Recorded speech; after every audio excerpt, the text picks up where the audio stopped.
The wind moved like a whisper through the broken trees, carrying with it the scent of old blood and older sins. Simon Belmont walked alone beneath a sky stained the color of bruised iron, his boots pressing into earth that still remembered the great battle. Bones lay half buried in the frost. Shattered armor glinted dully where the moon touched it. Crows watched him from skeletal branches, silent, patient, as if they too knew the hunt was not yet finished. He had followed the trail for 7 nights. Claw marks on stone, a village emptied without screams, a river that ran warm in the wrong season. Most men would have called it the end of a war. Simon knew better. Evil did not die in a single battle. It crawled. It hid. It waited for the world to forget, and then it grew teeth again. The trail led him to a forgotten chapel at the edge of a forest no map remembered. Its walls leaned inward as though bowing to something buried beneath them. The wooden doors had rotted long ago, but the iron cross above the threshold still held its shape, blackened, weeping rust like old tears. Simon stepped inside, and the air grew colder, heavier, as if the chapel itself were holding its breath. Beneath the altar he found the stair. A spiral of stone descending into the kind of darkness that did not retreat from torchlight but only waited politely at its edges. He went down past broken statues, down past walls carved with prayers no living priest could read, down until the air smelled of copper and ash, and his torch revealed a chamber where something ancient lay sleeping. A relic rested upon a stone pedestal, a shard of crystal veined with crimson pulsing faintly like a heart that had forgotten how to stop. Simon recognized the markings around it. Belmont script, older than his grandfather, older than the castle itself. A warning perhaps, or a key. He reached for it, and the world answered. The crystal flared the moment his blood-marked palm drew near. Light erupted, not warm, not holy, but hungry, the kind of light that opened doors meant to remain shut. The chamber screamed. The walls tore. A rift split the air before him, swirling with rain that had not yet fallen and sounds that did not belong to any century he knew. Simon braced, lifted his whip, and stepped forward, because a Belmont did not run from doorways. A Belmont walked through them. When he opened his eyes again, the chapel was gone. He was kneeling on wet pavement beneath a sky he did not recognize. Rain fell in sheets, cold and ceaseless, hammering against towers of steel and glass that rose impossibly into the clouds. Lights glowed in unnatural colors. Carriages without horses moved on rivers of black stone. The air tasted of smoke, of oil, of something restless and electric. He rose slowly, water sliding from his cloak, his eyes adjusting to a world that had clearly stopped waiting for him. And yet, beneath the strangeness, beneath the lights and the noise and the towers that scraped the heavens, he felt it. The old scent. The scent he had hunted across every forest, every ruin, every century of his life. He moved on instinct, following the pull until a scream cut through the rain. A woman dragged into an alley between 2 glass towers. 3 figures around her, pale, fast, fanged, their eyes shining the wrong shade of red. Not the kind he knew, perhaps. Dressed in dark coats, quick as whispers, but vampires all the same. Simon did not hesitate. The whip cracked through the rain like a hymn remembered, and the first creature was torn from its feet, silver biting into its skin. It shrieked. The others turned, snarling, drawing weapons of black metal Simon did not understand. Sparks burst against the alley wall. But he was already moving, faster than they expected, older than they understood, and silver answered steel with a fury centuries deep. When it was done, 2 had fled, 1 lay burning, and the woman ran weeping into the rain. Simon stood alone in the alley, water streaming from the brim of his hat, his whip coiled at his side. The night was new. The world was strange. But for the first time in centuries, the dark remembered the Belmont name. The city did not sleep, but it did not truly wake either. It hummed instead, a low electric pulse beneath the rain, a heartbeat shared by millions who had never once looked up at the stars. Simon learned its rhythm quickly. He watched from rooftops while strangers passed below, their faces lit by glowing screens, their ears stuffed with quiet music, their eyes blind to the things that moved between them. He had seen kingdoms fall to ignorance before. This one had simply learned to call it progress. He made his lair in the bones of an abandoned cathedral, swallowed long ago by the spread of glass towers and forgotten by the men who built around it. Pigeons nested in its rafters. Ivy climbed its broken saints. But the altar still stood, and that was enough. There he laid out his weapons. The whip, the vials of holy water, the silver daggers, the cross of his grandfather, scarred by 100 battles and polished by 10,000 prayers. Old tools for an old craft. The world had changed, but the work had not. He began with patience. That was the first law of the hunt. A young hunter killed what he saw. A true hunter watched first, listened first, understood the prey before he ever raised a hand. So Simon listened. He walked the streets at night and marked the places where the rain felt colder, where the shadows leaned wrong, where dogs whimpered and drunkards crossed themselves without knowing why. He learned the alleys the vampires favored, the rooftops the Lycans used as roads, the quiet clubs where pale men with old eyes drank from glasses that never seemed to empty. And then he began. A patrol of 4 vampires vanished on a Tuesday. Their car was found abandoned near the docks, doors open, weapons untouched, ash drifting from the upholstery. A Lycan hunting party disappeared on a Friday beneath an overpass, leaving only torn coats and the smell of burned fur. A vampire informant who sold whispers from a back alley bar was discovered hanging from a street lamp at dawn, a silver chain around his throat, his ledger open beside him for any who cared to read. Simon was not loud. He was not cruel. He was simply thorough. Each kill was a sentence finished with a steady hand. He left no boasting, no symbols, no signature beyond the work itself, and yet the work was signature enough. The creatures of the city had grown used to the rules of their hidden war, the calculated violence between coven and pack, the polite and ancient brutality of 2 species who hated each other but understood each other. This was different. This was older. This did not negotiate. The rumors began in the lower covens first. A figure in a long coat. A man who walked unafraid through their hunting grounds. A weapon that cracked like thunder and burned like the sun. Then the rumors climbed. Up through the middle ranks, up into the gilded halls where the elders drank from crystal and pretended they no longer feared anything. The Lycans heard it too, in the warehouses and tunnels they called home. Not one of theirs, not one of anyone's. Some said he was a relic, some said a ghost. The older vampires, the ones who still remembered villages with chapel bells, grew very quiet when his name was finally whispered. They had heard that name before. Their grandfathers had fled it. Their bloodlines bore the scars of it. Belmont. In a high tower of black glass, a vampire elder set down his glass of wine and stared out at the rain for a long while without speaking. In a flooded sublevel beneath the city, a Lycan alpha lifted his head from his meal and growled at nothing. The balance of their endless war, so carefully maintained for centuries, had felt a new weight settle upon it. Somewhere in the city, in a ruined cathedral lit by a single candle, Simon Belmont sharpened a silver dagger and listened to the rain. The hunt was no longer secret. That was acceptable. Fear, when properly placed, did half the hunter's work for him. The night belonged to him again. Celine had hunted Lycans for 600 years, and in all that time she had learned to trust 2 things above all others. The first was her own reflexes. The second was the certainty that nothing in the modern world could truly surprise her anymore. Both beliefs were about to break in the same night. The reports had arrived at her safe house in pieces. Coven patrols missing. Death squads found ashen and silent.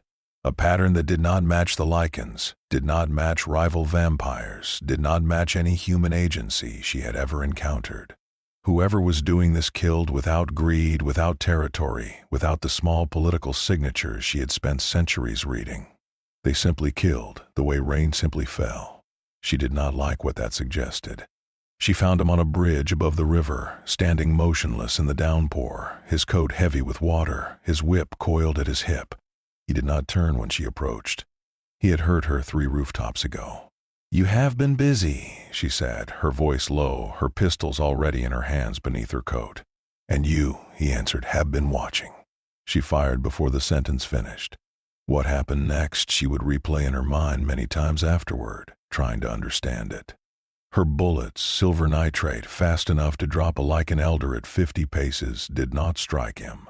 He moved like a man who had been moving away from arrows for 30 years, and a man who had been moving away from arrows for 30 years did not flinch at gunfire. The whip cracked. Sparks burst from her sidearm as it was torn from her grip. She drew the second.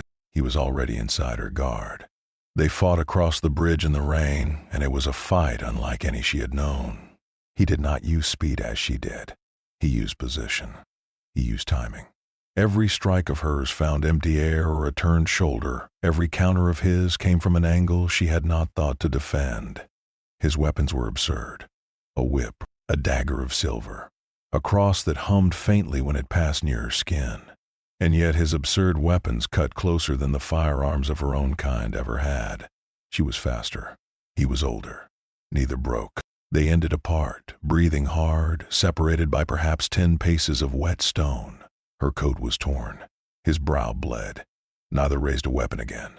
There was a silence between them that was not quite peace, but was not quite war either. It was the silence of two professionals recognizing one another across an old divide. "You are not like them," he said at last. "I could say the same," she answered.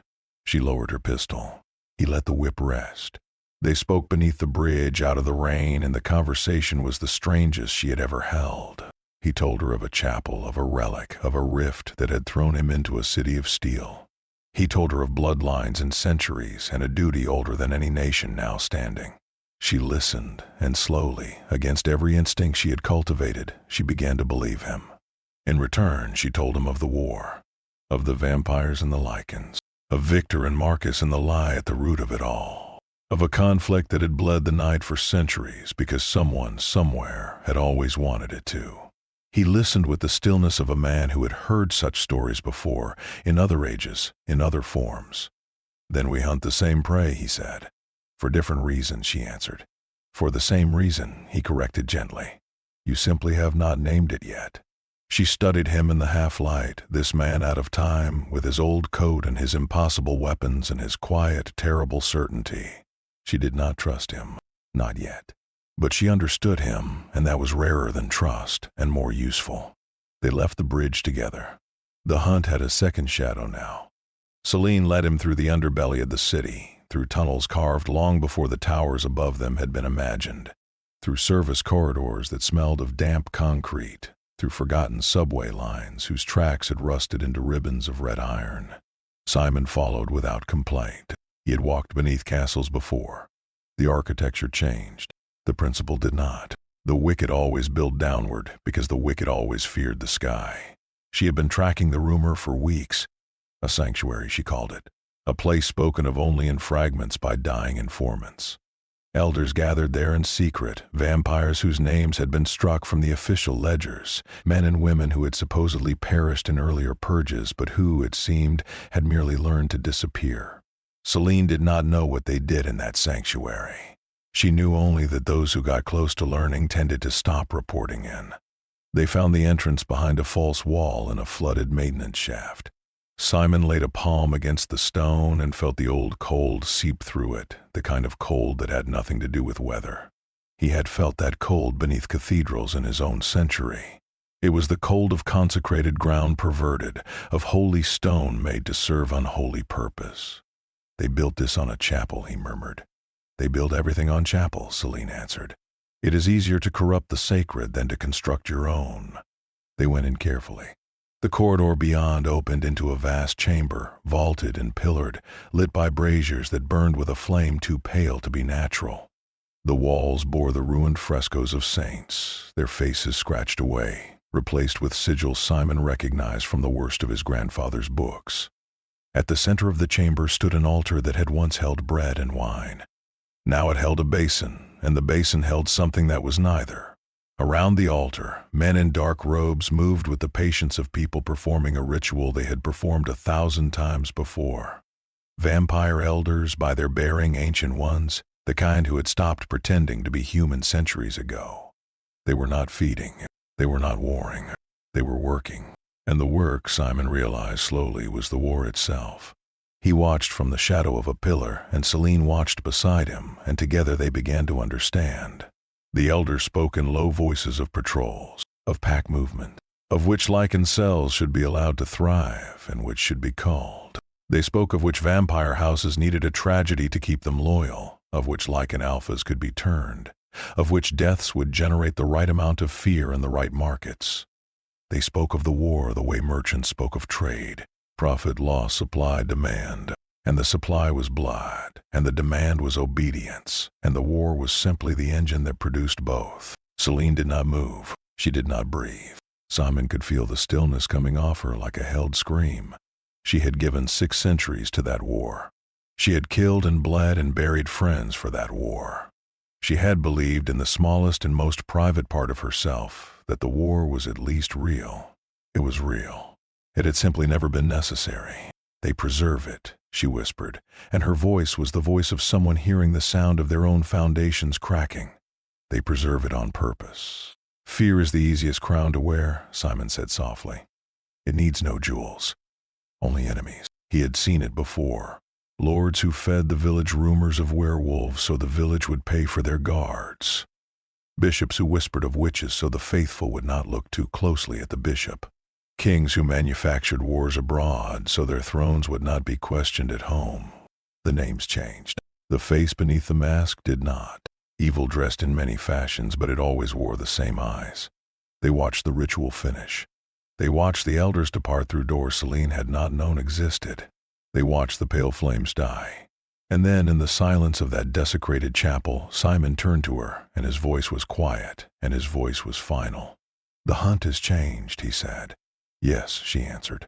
"I came to this world to kill monsters. And now I will kill the ones who keep them." She looked at him for a long moment in the dim and dying light. Then she nodded, once, and the alliance that had been uneasy became something else. It became a verdict. They struck 3 nights later, when the moon was thin and the elders had gathered again for their ritual. Celine had spent those 3 nights gathering allies in the only currency the underworld respected, which was truth. She moved through safe houses she had once trusted, speaking softly to old comrades, showing them what she had seen. Some refused to believe her. Some believed her and chose silence. But a few, a precious few, looked her in the eye and reached for their weapons. It was enough. It had to be. Simon spent those 3 nights praying, sharpening, and remembering. He blessed each silver shot Celine's people would carry. He soaked the heads of crossbow bolts in oil and holy water. He carved old Belmont's sigils into the door frames of the cathedral lair so that whatever returned through them would return cleansed. He did not sleep. A man who had crossed centuries did not need sleep. He needed only purpose, and purpose he had in abundance.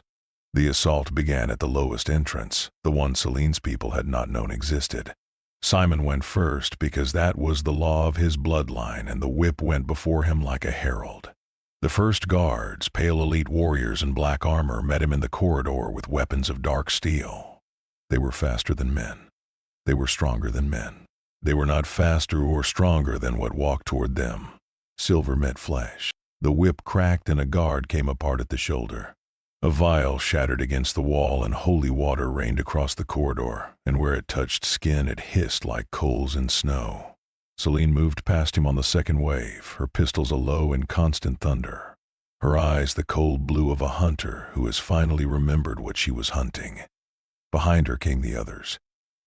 The few who had chosen truth. They went deeper. Corridor by corridor.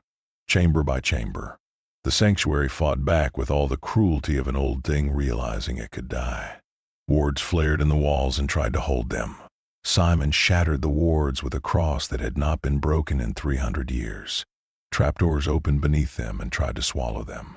Celine shot the chains before they closed. The elite guards came in waves, and the waves came apart against the 2 of them like surf against stone. In the lower halls they found the Lycan prisoners. Cages of silver-laced iron. Beasts kept thin and angry, fed just enough to remain useful, broken just enough to remain obedient. Simon stopped before the largest cage. The creature inside watched him with eyes that were not quite animal, not quite man, but entirely furious. Simon raised the whip. The creature did not flinch. He brought the whip down once, precisely, and the lock burst, and the door swung open, and the creature stepped out into the corridor and looked at him. "Go and remember who caged you," Simon said quietly. The Lycan looked at the cages of its kin. It threw back its head, and it howled. The howl was answered. After that, the sanctuary did not so much fall as it tore itself apart. The Lycans, freed and furious, surged upward through the lower levels. finding the guards who had starved them and forgetting any law that had ever restrained their kind. Celine and her defectors carved through the middle halls, executing the lieutenants who had filed the false reports, the captains who had signed the secret orders. Simon walked through the smoke at the center of it all, and the smoke seemed to part for him, the way smoke parts for a wind that has chosen its direction. He reached the inner chamber last. The elders were waiting. They had not run. Pride had its uses even among the damned. They rose from their seats, ancient and terrible, eyes glowing the wrong color in the pale braziers, and they spoke to him in voices that had broken empires. He did not answer them. There was nothing to answer. He simply opened his cloak, and from beneath it he drew a small leaden case, and from the case he drew a vial that had been blessed in a chapel that no longer existed, in a century they had personally helped to bury. He shattered it against the floor. The light that came out of that vial was not fire. It was older than fire. It was the first morning the world had ever known, captured and remembered, and the elders who had spent 2,000 years hiding from the sun met that morning at last in the basement they had built to escape it. They burned in silence. They burned in disbelief. They burned, and the rituals burned with them, and the sanctuary burned with the rituals, until nothing remained beneath the city but ash and a chapel finally allowed to be quiet. Above, the war was already changing. Below, the old order was simply gone. The morning after the sanctuary fell, the city looked the same and was not the same at all. The tower still rose. The rain still fell. The strangers still walked with their glowing screens and their stuffed ears, knowing nothing of the war that had ended beneath their feet. But in the hidden places, in the safe houses, in the warehouses, and the candlelit chambers where the old powers gathered, something had broken that would not be mended. The vampire houses awoke to find their council vanished. No orders came, no edicts, no carefully phrased lies. Couriers waited at empty doors. Lieutenants stared at silent telephones. For the first time in living memory, there were no elders to obey, no quiet voices to translate ancient grudges into modern policy. Some houses panicked, some houses celebrated. Some houses immediately began the kind of internal war that follows the death of any king, no matter how hated. The Lycan packs fared no better, and perhaps no worse. The freed prisoners had spread their howl through every tunnel and rooftop, and the howl carried a message older than language. The alphas who had taken bribes were torn apart in their dens. The alphas who had taken nothing stood blinking in the wreckage, suddenly free of an enemy they had been told all their lives to hate, and not entirely sure what to do without him. Some chose revenge, some chose mourning. A few, the wisest few, chose to sit down across a table from vampires they had hunted yesterday, and to begin the long and graceless work of speaking. Celine moved among them all, not as a soldier now, not as a death dealer, as something quieter and harder to name. A witness, a keeper of the truth she had seen in the blood chapel. She showed the evidence to anyone who would look. She named the elders who had built the lie. She did not ask the survivors to forgive each other.